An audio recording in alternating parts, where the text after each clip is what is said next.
Hello my dear friend, I hope you are doing great. Welcome to my channel. If you have not subscribed it, please subscribe it, press the bell icon, hit the like button also. Let's get started beginning with the first question of the geography. As you know, we have already covered political science, history and economics. If you have not watched all the videos, please visit on that and watch all of that for improvement of your knowledge. Let's get started beginning with the first question of the day. The first question is, consider the following statements. First statement है, Rust Bowl is a geographic region which has large deposits of the poor quality iron ore. मतलब rust bowl उसको बोला गया है कि ये geographic location है जहाँ पे जो पुअर क्वालिटी का आयरन मिलता है. And the Pittsburgh region of the United State and Chicago island of the Japan are the example of rust bowl region. मतलब यूएसए का जो पिट्सबर्ग एरिया है वो रस्ट बाउल कहा जाता है और Chicago island of the Japan rust bowl कहा जाता है. Which of the statements given above are correct. आप अपना आंसर साथ के साथ मार्क कीजिए, अटेम्प्ट कीजिए जैसे कि आप क्वेश्चन में बैठे हो, क्योंकि इस प्रैक्टिस से आप अगर मान लो आपका गलत भी हो रहा है तो जब मैं एक्सप्लेनेशन करूंगा तो आपको अच्छे से याद रहेगा और लंबे टाइम तक याद रखोगे और एग्जाम के देते टाइम यही चीज़ आपको याद आएंगी, क्योंकि ये टैक्टिक्स मैंने अपने खुद पे इम्प्लीमेंट किए और मुझे बहुत रिजल्ट मिला इससे. फर्स्ट ए है फर्स्ट ओनली, बी है सेकंड ओनली, सी है 1 and 2 एंड डी है नाइदर 1 and नाइदर 2. इसका सॉल्यूशन बी है. एक्सप्लेनेशन देखते हैं. जो रस्ट बाउल है, जैसे मान लो ज्योग्राफी रीजन है that was formally manufacturing and industrial power house, जहाँ पे बहुत सारा मैन्युफैक्चरिंग का काम होता हो या इंडस्ट्रियल पावर हाउस हो, but now facing industrial decline. अब आजकल क्या है, वहाँ पे इंडस्ट्री कम रह गई है. It is also known as rust belt. Rust bowl कह दो, मतलब जंग का कटोरा कह दो या जंग की बेल्ट कह दो. तो इससे आपको क्या पता चल रहा है, जहाँ पे फैक्ट्रियों का काम ज़्यादा था, इंडस्ट्री का काम ज़्यादा था, अब कम हो गया, वहाँ पे ही रस्ट बाउल की जंग लग गया, फैक्ट्री में काम नहीं हो रहा, इसलिए ये इस बेस पे इसका नाम रखा गया है. और जो यूएसए का पिट्सबर्ग है और Chicago island of the Japan are example of the rust bowl region, इसलिए सेकेंड इसका ओनली करेक्ट है. और ये क्वेश्चन हिंदी एंड इंग्लिश में दोनों में प्रोवाइड किया हुआ है, मतलब दोनों मीडियम के स्टूडेंट पढ़ सकते हैं. एंड सेकंड क्वेश्चन देखते हैं. With reference to the hermatypic corals, hermatypic coral which of the following statements are correct. मतलब हर्माटिपिक कोरल, कोरल आपको पता है कि जैसे समुद्र में छोटे छोटे जीव जंतु जो मतलब पेड़ पौधे होते हैं जिनको जीव जंतु खाते हैं तो उसको कोरल बोला जाता है. और जैसे ही आप अंडमान निकोबार गए होगे तो आपने स्कूबा डाइविंग की है तो पता चल जाएगा आपको कि कोरल क्या होता है. आप नेट पे भी सर्च कर सकते हैं कोरल क्या होता है. They are the also known as the stony corals, मतलब इनको क्या स्टोनी कोरल बोलते हैं. And the second statement is they can survive in the temperature range between the 25 से 30 डिग्री के बीच में सर्वाइव कर सकते हैं या नहीं. विच ऑफ द करेक्ट स्टेटमेंट बतानी है आपको कोड गिवन बिलो से. आप अपना आंसर मार्क कीजिएगा. मतलब इसमें बोला गया है कि ए है फर्स्ट ओनली, बी है सेकेंड ओनली, सी है 1 and 2 और डी है नाइदर 1 नाइदर 2. फर्स्ट स्टेटमेंट इसका करेक्ट है. जो हेमाटाइपिंग है, hermatypic corals are known as the stony corals because they are reef building coral. मतलब रीफ होता है घाटी, क्या घाटी को बनाते के काम आता है. And storing coral are the zooxanthellae. Zooxanthellae live in a mutualistic association. Zooxanthellae होते हैं जो छोटे छोटे जीव होते हैं, उनको बोलते हैं जूजांथले, जो अपने पानी में मिलते हैं, समुद्र वगैरह में मिलते हैं. इको मरीन सिस्टम का पार्ट बोलते हैं उसको. They get their food from the zooxanthellae single celled organism. मतलब ये छोटे छोटे ऑर्गेनिज्म होते हैं जिनसे ये फूड लेते हैं. विच यूज सनलाइट फॉर फोटोसिंथेसिस. मतलब प्रकाश संश्लेषण के बारे में आपने सुना होगा, पेड़ पत्ते जो भी हैं उससे अपना भोजन बनाते हैं, तो ये भी फोटोसिंथेसिस का यूज करते हैं. और and in return provide some nutrition as a waste and protection of the zooxanthellae from the currents and herbivorous.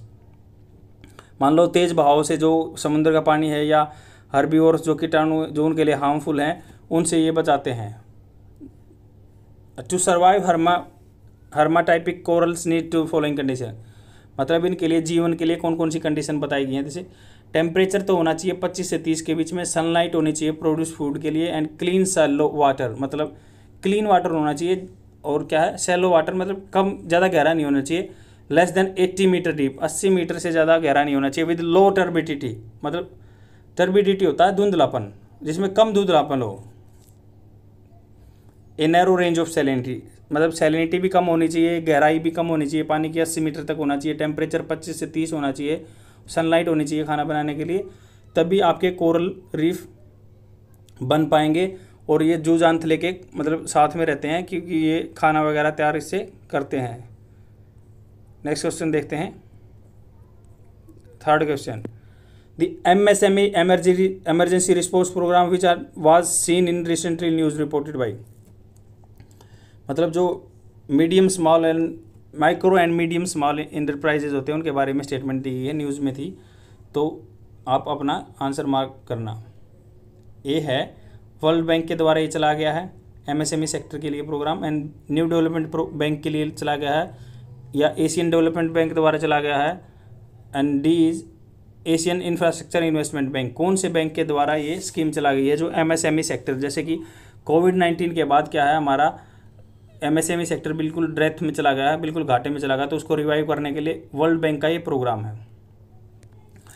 इसमें मतलब MSME क्या है, वर्ल्ड बैंक इसका आंसर है। तो MSME को रिवाइव करने के लिए इंडियन गवर्नमेंट के साथ मिलकर उसने क्या है लिक्विडिटी मतलब पैसा फाइनेंस प्रोवाइड कराने के लिए, और 1.5 मिलियन मतलब इतना पैसा वाइबल MSME जो to help them with the impact of the current shock and protection of the job in India. मतलब वर्ल्ड बैंक साथ में आया है और इंडियन गवर्नमेंट मिलके दोनों जो MSME सेक्टर को रिवाइव करने की बात कर रहे हैं, फाइनेंशियल लिक्विडिटी प्रोवाइड करने के लिए 1.5 मिलियन तक पैसा अवेलेबल कराएंगे। नेक्स्ट क्वेश्चन देखते हैं, fourth question, with reference to the human settlement pattern which one of the following statements is incorrect. मतलब ह्यूमन सेटलमेंट के पैटर्न के बारे में बताया गया स्टेटमेंट कौन सी गलत है। जैसे a linear settlement houses are located along the roads, मतलब एक मान लो रैखिक बस्ती बोल देते हैं, लीनियर एक लाइन में जो घर बने हुए हैं मतलब रोड के पास में, उसको लीनियर सेटलमेंट बोलते हैं क्या। बी स्टेटमेंट है in a rectangular settlement roads cut each other 90 डिग्री, मतलब कोई रेक्टेंगुलर है आयताकार बस्ती है वो एक दूसरे को 90 डिग्री पे काटेगी, वहाँ पे आदमी रहते हैं। Y shape settlement develop where 3 roads meet each other, मतलब 3 रोड मिलते हैं जैसे टी पॉइंट बोलते हैं उसको, क्या उसको वाई सेफ सेटलमेंट बोलते हैं। और डी है star shape settlement several roads converge at a point, मतलब स्टार जैसे बनता है मान लो कई जगह से कन्वर्ज होके एक जगह मिलता है एक पॉइंट, तो कौन सा इनमें से इनकरेक्ट है। सी इनकरेक्ट है। क्यों इनकरेक्ट है उसमें, जैसे फर्स्ट देख लेते हैं, ए करेक्ट है। ए करेक्ट इसलिए है कि लीनियर है, कोई रोड के पास सीधे घर बने हुए हैं या रेलवे ट्रैक के पास सीधे घर बने हुए हैं एक लाइन में, उसको लीनियर सेटलमेंट बोलते हैं। आपने देखा भी हुआ रोड के पास झुग्गी बस्ती देखी है जो लीनियर सिर्फ एक ही लाइन में बने रहते हैं। रेक्टेंगुलर उनको बोल दिया 2 रोड क्रॉस कर रहे हैं वहाँ पे आदमी रह रहे हैं तो उनको रेक्टेंगुलर बोल दिया settlement. And the T shape बोलते हैं क्योंकि रोड अगर मान लो ट्राई जंक्शन है, एक रोड बंद है 2 ऐसे हैं तो उसको टी शेप बोलते हैं। Y shape settlement emerge the place where the road converge at the third road, मतलब 2 रोड एक रोड को मिल रहे हैं उसको तो वाई शेप बोलते हैं, मतलब ये रोड पे के बेस पे ही ये सेटलमेंट का नाम रख दिया गया है। तो एंड द डी है करेक्ट है क्योंकि स्टार शेप में क्या है बहुत सारे रोड एक जगह पे कन्वर्ज हो रहे हैं तो स्टार शेप सेटलमेंट बोल देते हैं उसको। आई होप आपको क्लियर हो गया होगा। नेक्स्ट क्वेश्चन देखते हैं, यह क्या है, बस रोड की शेप के अकॉर्डिंग ही बस्तियों का नाम रख दिया है। Fifth question, with reference to the special window for the affordable and mid income housing fund स्वामी, मतलब यही इसकी फुल फॉर्म है, special window for the affordable and mid income housing fund investment fund which was recently in the news. ये recently news में था, इसके बारे में स्टेटमेंट दी गई है। फर्स्ट स्टेटमेंट है this fund will help in completing the construction of the stall project, मतलब ये स्टॉल जो बीच में रुके हुए प्रोजेक्ट को पूरा करने में मदद करेगा। Then second statement is the project pending before the national company law tribunal are eligible for funding. NCLAT, national company law appellate tribunal के पास जो पेंडिंग केस है क्या उसको भी लोन मिल सकता है इसके through. And the third one is SBI cap, मतलब SBI कैपिटल वेंचर एक प्रोग्राम है, is an investment manager of this fund, क्या वो SBI कैप इसका मैनेजर फंड है, मेंटेन करता है। Which of the statements given above are correct, statement में बताइए कौन सा करेक्ट है, आप अपना आंसर मार्क कीजिए। फर्स्ट एंड थर्ड इसका करेक्ट है। जो इसका एक्सप्लेनेशन देखते हैं। Swami investment fund has been form to complete construction of stall project.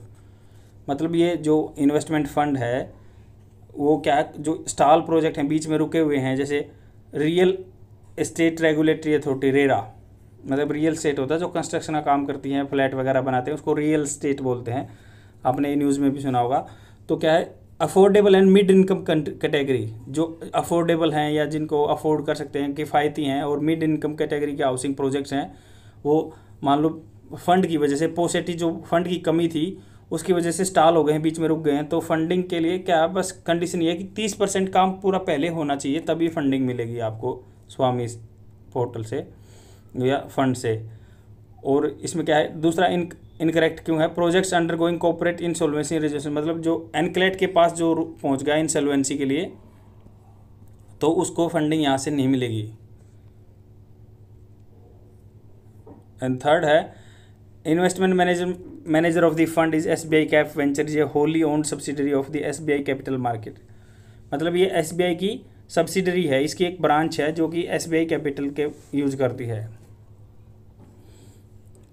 Next question देखते हैं। मतलब ये इमरजेंसी है, मान लो कोरोना सिचुएशन के बाद ये एक फ़ंड बना दिया कि जिससे आदमियों को पैसा मिलेगा, जो 30% काम हो चुका है रियल एस्टेट का, फ्लैट वगैरह कंस्ट्रक्शन का, तो उसको ये फंड देने के लिए है। 6 क्वेश्चन देखते हैं। With reference to the sand dune consider the following statement. Sand dunes आपने पढ़ा है कि मान लो अब तेज़ हवाएं चलती हैं, एक जगह रेत इकट्ठा हो जाता हो तो उसको सैंड ड्यून बोलते हैं। तो सैंड ड्यून की अलग अलग फॉर्म होती है, उनके बारे में यहाँ पे स्टेटमेंट दिखे। इन बारकन्स पॉइंट्स आर और wings are directed towards the wind direction. तो क्या बारकन्स ये से बोलते हैं, बारकन्स क्या होते हैं, जो विंग्स हैं उसकी डायरेक्टेड, विंग्स इनको बोलेंगे ये हिस्से को, तो directed toward the wind direction, wind direction की तरफ होते हैं क्या। And transfer dunes are align perpendicular to the wind direction. Transfer dunes हैं जो, मतलब टीले, क्या वो perpendicular to the wind direction होता है, विंड मान लो ऐसे चल रही है तो क्या इसके ऐसे होते हैं क्या, transverse. And longitudinal dunes form the supply of sand in poor and wind direction is constant. मतलब लॉन्गिट्यूडनल क्या होते हैं, मान लो ये लॉन्गिट्यूडन है, यही एयर का फ्लो है, तो क्या वो मान लो कम जहाँ पे हवा होती है उस पर ही पैदा होते हैं, वो बनते हैं क्या। Which of the statements given above are correct. मतलब ऊपर दी गई स्टेटमेंट्स में कौन सा करेक्ट है, आप अपना आंसर मार्क कीजिए। सी आंसर इसका करेक्ट है, सेकंड एंड थर्ड। फर्स्ट ये है इनकरेक्ट है। मतलब ये किस लिए इनकरेक्ट है कि बारकन्स बोला कि ये जो इनका विंग्स होते हैं क्या विंड की डायरेक्शन में होते हैं। इसमें बोला गया barchans are the crescent shape dunes with their points और wings directed away from the direction of the wind. मतलब बारकन्स इसको बोलते हैं। ये मान लो यहाँ से हवा बह रही है इस डायरेक्शन से, यहाँ पे जो मेन रेत था उसको इकट्ठा यहाँ पे कर दिया उन्होंने, और विंग्स हैं क्या अपोजिट डायरेक्शन में होते हैं इसके। विंड तो इस तरफ चल रही है, विंग्स अपोजिट डायरेक्शन में, तो इसको बारकन्स बोलते हैं। ऐसे ही रेत की शेप बन जाती है, मान लो यहाँ ज़्यादा रेत के इकट्ठा हो जाएगा तो इसको ही बारकन्स बोलते हैं। और ट्रांसवर्स ड्यून्स करेक्ट है, सेकंड क्यों है, ये perpendicular the wind of the direction. मतलब ये हवा जा रही है तो ये ऐसे बन जाएंगे, मान लो यहाँ पे रेत इकट्ठा हो गया तो इसको ट्रांसवर्स बोल दिया, परपेंडिकुलर में बनेंगे ये। और जहाँ पे क्या है, the dunes form where the wind direction is constant and the source of the sand is elongated feature from the right angle to the wind direction. मतलब यहाँ पे रेत ऐसे इस फॉर्म में इकट्ठा हो गया तो इसको ही ट्रांसवर्स बोल दिया, परपेंडिकुलर होता है विंड की डायरेक्शन के, और जहाँ पे कांस्टेंट फ्लो। और लॉन्गिट्यूडनल करेक्ट है, लॉन्गिट्यूडनल मान लो ऐसे है, इसी तरफ में हवा जा रही है और इसी तरफ में ऐसे लाइन बन गई रेत में, बस यहाँ पे एक लाइन बन गई, यहाँ पे एक लाइन बन गई और साइड में रेत है, ये गहरी लाइन बन गई, बस इसको ही लॉन्गिट्यूडनल बोल देते हैं। जहाँ पे कांस्टेंट कम हवा आ रही है, बिल्कुल स्लो विंड है, तो ऐसे ऐसे लाइन सी बन जाएंगी रेत में, बस उसी को हम लॉन्गिट्यूडनल ड्यून्स बोलते हैं। ड्यून्स होता है रेत के टीले बन जाना, और उसमें कुछ नहीं है, नाम दे दिया। शेप कैसे बन जाती है रेत, मान लो इस शेप में इकट्ठा हो गया तो बारकन्स बोल दिया उसको, इसको विंग बोल देते हैं। यहाँ पे रेत इकट्ठा हो गया, या फिर ट्रांसफर, ऐसे मान लो एयर ऐसे जा रही है, ऐसे ऐसे ऐसे रेत इकट्ठा हो गया तो उसको ट्रांसफर बोल दिया। और लॉन्गिट्यूडनल ऐसे बोल दिया, ऐसे ही हवा जा रही है और ऐसे ही रेत में लाइन बन गई। सिंपल क्वेश्चन है। नेक्स्ट क्वेश्चन देखते हैं। 7th question, with reference to the ocean current which of the following statements are correct? Warm currents usually occur on the east coast of the continent is low and middle latitude.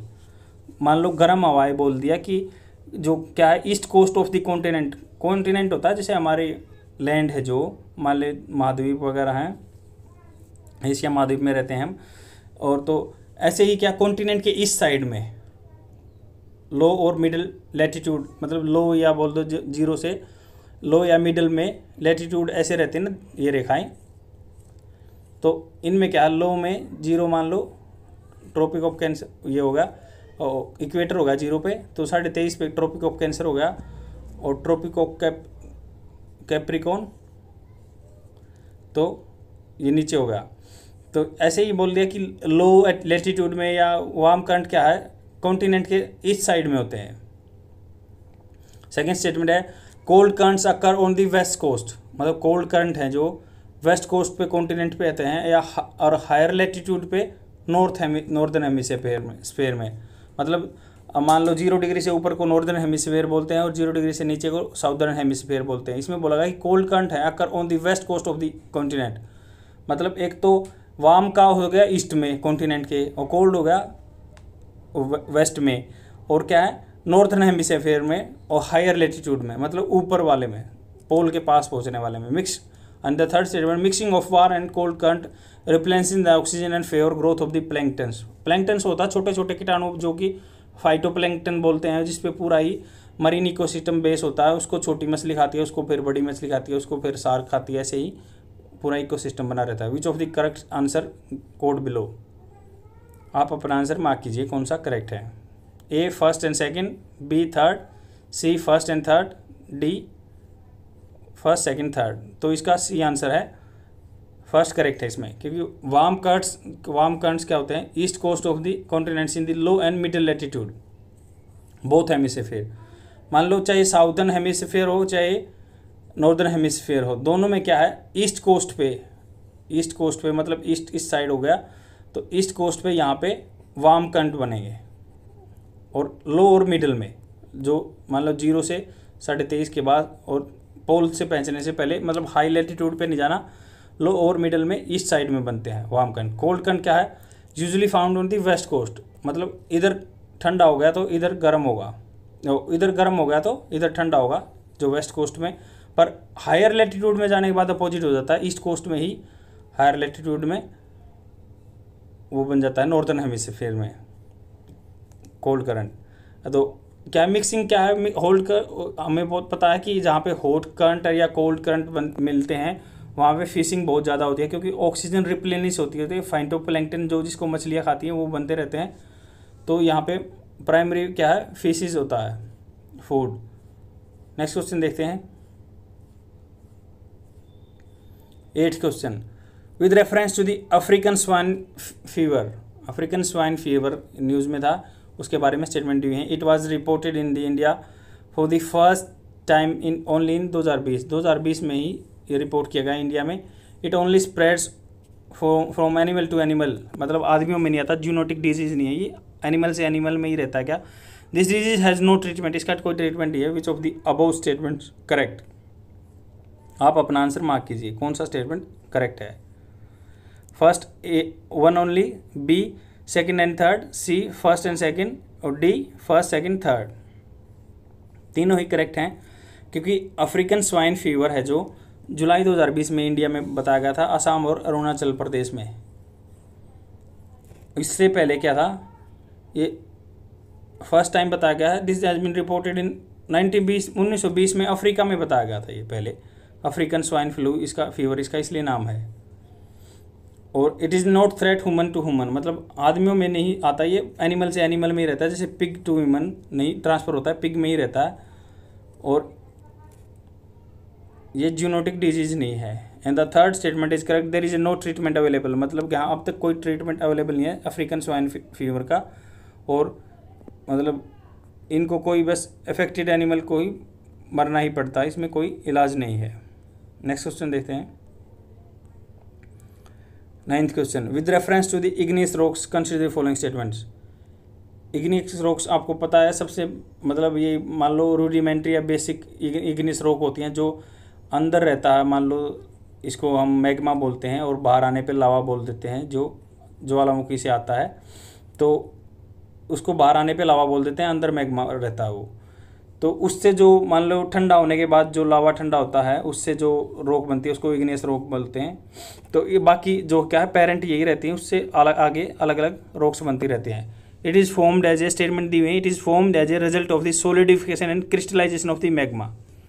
मतलब magma बाहर आके जो ज्वालामुखी है उससे ठंडा होगा और crystal बनेंगे, क्या उसको ही बोलते हैं igneous rocks. And the second statement is the tenure of this rocks depends on the rate and depth of the formation.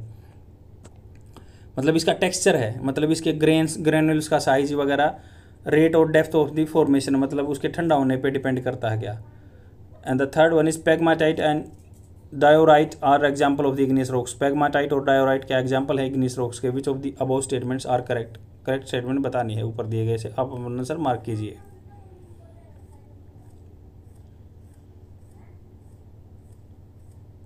D answer correct है, first second and third. Igneous rocks are formed out of solidification of the magma. मतलब जो अंदर रहता है उसको मान लो ज्वालामुखी बोलते हैं, उसके अंदर रहता है तो मैग्मा बोलते हैं। Molten rock below the surface, मतलब पिघली हुई रॉक मान लो, और बाहर आ जाता है उसको molten rock above the surface is called lava. As magma cools below 1300 degree Celsius, मतलब इसके नीचे वो ठंडा हो जाता है तो वो जमने लगता है, नहीं तो इससे ज़्यादा टेम्परेचर रहता है तब तक वो लिक्विड फॉर्म में रहता है। और मिनरल स्टार्ट टू क्रिस्टलाइज, मतलब मिनरल्स हैं जो उसके क्रिस्टल की फॉर्म में, मतलब छोटे छोटे दाने बन जाते हैं उसके। They are also known as primary rocks, इनको प्राइमरी रॉक्स बोला जाता है। Igneous rocks are the classified based on the texture, मतलब टेक्सचर के ऊपर डिपेंड इनकी कैटेगरी बांटी गई है इग्नियस रॉक्स की। अगर मान लो texture depend upon the size and arrangement of the grains, physical condition of the material. If molten metal is cooled slowly, मतलब धीरे धीरे कूल्ड होती है, तो मिनरल ग्रेन्स में वेरी लार्ज, मतलब धीरे धीरे गर्म होगा तो बड़े बड़े मिनरल्स, इसके ग्रेनुलल्स हैं जो दाने हैं वो बड़े हो जाएंगे। और सडन एकदम से कूल होगा तो उसकी क्या है स्मूथ सरफेस रहेगी और स्मॉल ग्रेन्स रहेंगे। और ये 1300 डिग्री से नीचे ही आते ही जमने लग जाता है लावा। अगर इससे ऊपर टेम्परेचर रहता है तो लिक्विड फॉर्म में रहता है, मोल्टन फॉर्म में रहता है। इसका थर्ड आंसर भी करेक्ट है, क्योंकि ग्रेनाइट और gabbro, basalt, pegmatite, diorite are the some example of. ये आपको नाम याद रखने पड़ेंगे। बेसाल्ट रॉक्स हैं, इग्नियस रॉक है, पेग्मेटाइट या डियोराइट, ये ही एग्जाम्पल हैं। और गैब्रो, ग्रेनाइट, तो ये इसके एग्जाम्पल हैं इग्नियस रॉक्स के। नेक्स्ट क्वेश्चन देखते हैं।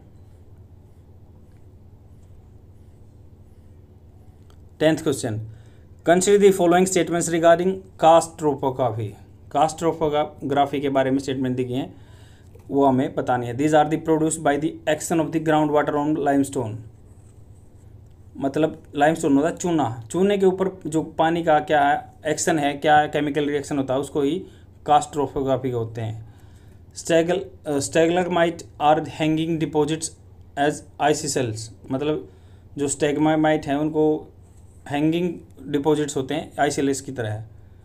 And stalactites rise up from the floor to the caves, मतलब स्टेलेसाइट्स हैं जो राइज अप होते हैं फ्लोर की केव की तरह ही।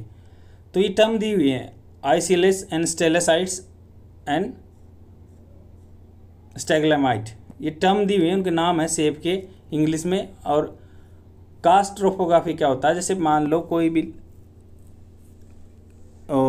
मान लो चूने का पत्थर है, उस पर पानी कैसे रिएक्शन करता है तो अलग अलग शेप बन जाती है उनमें, तो उसको भी कास्ट ट्रोपोग्राफी कहते हैं।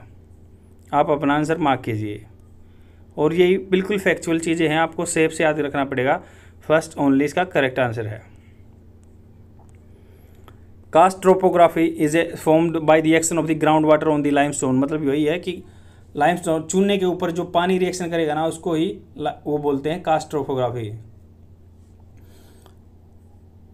और सेकंड स्टेटमेंट इनकरेक्ट है, जो stalactites hang as the icicles of the different diameters, normally they are broad at their bases and the taper towards the free end, मतलब बेस पे चौड़ी होती हैं और टेपर होती हैं फ्री एंड की तरफ। स्टेलेसाइट्स हैंग एज आइसिलस फॉर डिफरेंट, मतलब स्टेलेसाइट्स क्या है आइसिलस की तरह रहती हैं और बेस पे चौड़ी रहती हैं, टेपर एंड की तरह वो टेपर रहता है फ्री एंड की तरफ। Stalagmites up from the floor of the cave and are form due to dripping water. जो stalagmites rise up from the floor of the cave, मतलब गुफा के ऊपर उठती है, and are form due to dripping water, मतलब पानी रिसने की वजह से होती है, from the surface of the through the thin pipe of the stalactites and immediately below it.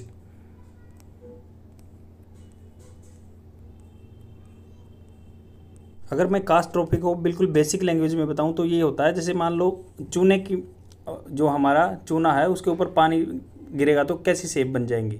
जैसे हमने मूवियों में देखा हुआ, गुफाओं में ऐसी शेप बनती है, नीचे से बेस चौड़ा होता है, ऊपर नुकीले बन जाते हैं, या ऊपर से भी लटकते हैं नीचे, तो उनको शेप को अलग अलग नाम दे दिया गया है। जैसे इसमें आप पिक्चर में बहुत सारी चीज़ें देख सकते हैं। इसमें स्टेग्माइट बोलते हैं, स्टेलेसाइट बोलते हैं, ऊपर से नीचे वाले को मान लो स्टेग्माइट बोलते हैं, आइसिलेस बोल देते हैं ऊपर से नीचे लटकने वाले को। जैसे बर्फ़ गिरती है या पानी जाने से होल बन जाता है, उसको सिंक होल भी बोलते हैं। तो ये अलग अलग नाम दिए गए हैं। जैसे वाटर टेबल है यहाँ पे, या सिंकिंग स्ट्रीम भी बोल दिया, जैसे बड़ा खड्डा हो गया, तो इसी वजह से कास्ट टोपोग्राफी बोलते हैं। और आपको मैं अलग पिक्चर दिखाता हूँ, उसमें आपको क्लियर हो जाएगा कि क्या होता है। जैसे मान लो मूवियों में भी देखा होगा आपने कि नीचे बेस चौड़ा होता है, ऊपर नुकीले हो जाते हैं, और या ऊपर से नीचे लटकते रहते हैं। इनको आइसिलस या हिमवर्तिका बोल देते हैं। तो इनके अलग अलग नाम दिए हुए हैं। आप इसको नेट पे से देख भी सकते हो, या पुरानी चीज़ों को गुफाएं भी बन जाती हैं, केव भी बन जाती है, इसको भी कास्ट टोपोग्राफी बोलते हैं। और पहले हमने क्वेश्चन में एक मतलब ड्यून्स के बारे में मैंने बताया था। ड्यून्स क्या होते हैं? ड्यून्स की ये शेप होती है, जैसे बारकन्स बोल दिया, जो मान लो हवा इधर से आ रही है और रेत का टीला इकट्ठा हो गया तो इसको बारकन्स बोल दिया। अगर मान लो उसी एयर की डायरेक्शन में ही रेत में लाइनें बन गई, इसको तो लॉन्गिट्यूडनल ड्यून्स बोल दिया। अगर उसके परपेंडिकुलर डायरेक्शन में रेत के टीले इकट्ठे हो गए तो वो ट्रांसवर्स बोल दिया। और ये अपोजिट में भी बन जाते हैं। तो इसलिए आपको अब इमेज देखने से बिल्कुल चीज़ें क्लियर हो गई होंगी। Thank you friends, I will come tomorrow with more questions and please share my video among your friends who really need such type of things. Keep learning, bye.